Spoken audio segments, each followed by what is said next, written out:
Dr. Fink, are you there? Yes, I'm here. Okay. So we're going to go to the caller, but before we go to Stephanie, hold on for Stephanie. I wanted to mention that when you were on American Bandstand with Prince back in the day, you remember that? Yes, I do. You were not wearing a doctor's surgical scrub outfit that you're so famous for. You were wearing a jail suit, black and white. That's right. Yeah. And Andre Simone, who's a good friend of mine from back in the day, was wearing some clear plastic pants with red hot pants under them or something like that. If that's what it looked like, that must have been what he had on. Well, we won't even say what Prince had on because I can even only imagine. Okay. But how was this whole, I know obviously you guys were trying to find yourself and to try to define who you were on stage. Mm-hmm. And so you went from the jail suit to the doctor's outfit. And I know the story because I've interviewed you before. But I want you to tell the listeners how this whole thing came about. Well, the jail suit was just an initial look that I wanted to try out because I felt that the black and white striped outfit would go well with black and white keyboards, and the keys, and have kind of this nice coordinated effect, so to speak. So that was it, and just a fashion statement. Yeah, and I'd never really spent any time in jail or really had the intention of going to jail.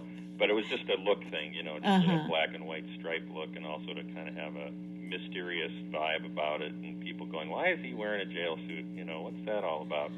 And then about not too long after that, we ended up going on tour with Rick James as a warm-up band for his tour. Oh, how awesome was is that? Around the time of the album, Prince's second album, which had the hit song "I Want to Be Your Lover" was the single hit. I remember it well. That was the Prince album, right? Yes. The first one was for you, and the second one was Prince, right? Yes. Mm-hmm. And we got on the road with Rick James and Tina Marie. She there too? I believe Tina Marie was on that tour as well.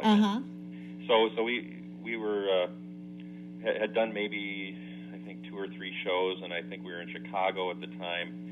And we realized, and Prince in particular realized, that Rick James was performing one of his songs every night, which was called "Bustin' Out of L7." And he would appear in a jail suit, which he would subsequently rip off during the song. Mm-hmm. And Prince came to me and he said, he's the headliner, and he's coming out in a jail suit, and you're in a jail suit. I think we better change your image. Mm-hmm. Got any ideas? So you ran to the store real quick, huh? Yeah, we brainstormed for about, a good 15, 20 minutes or so, both of us sort of bouncing ideas off each other, and one of the ideas that came out of my mouth was a guy in a doctor suit, and he latched onto that immediately and said, I think that's it. I think that's the one we're going to try. So he sent our wardrobe people out right away, or our wardrobe gal, to a uniform shop in Chicago, and she picked up real doctor scrubs and all the accoutrements and accessories, and I ended up being the doctor that night, and it stuck with me ever since. You pulled in a following, too, and I think part of it was the mystique, because you used to put on the doctor scrub mask, too. Yeah, I used to wear full wraparound sunglasses and the mask and a surgeon's cap, and that would all be on there with the stethoscope, and you couldn't see who I was. Couldn't see who you were, see? And the girls were like, who is that? Yeah. I eventually had to take the mask off halfway through the show because my glasses would steam up so badly from the air coming out of the top into the sunglasses. I couldn't see what I was doing half the time. And I know that was a hot stage anyway. That was Prince's early days, so things were steaming up pretty good. Oh, yeah. I'm Mi-Ling, and I want to thank you for listening to my lost interview with Dr. Fink from Prince's Revolution Band. That was recorded in 2009 on my radio show, Mi-Ling's Comfort Zone, which aired live on NewsRadio 1000 KTOK in Oklahoma City. I have more interviews with Chaka Khan, Sheila E., and many others. So go to my YouTube page at Comfort Zone Radio TV. Please subscribe and share. Talk to you soon.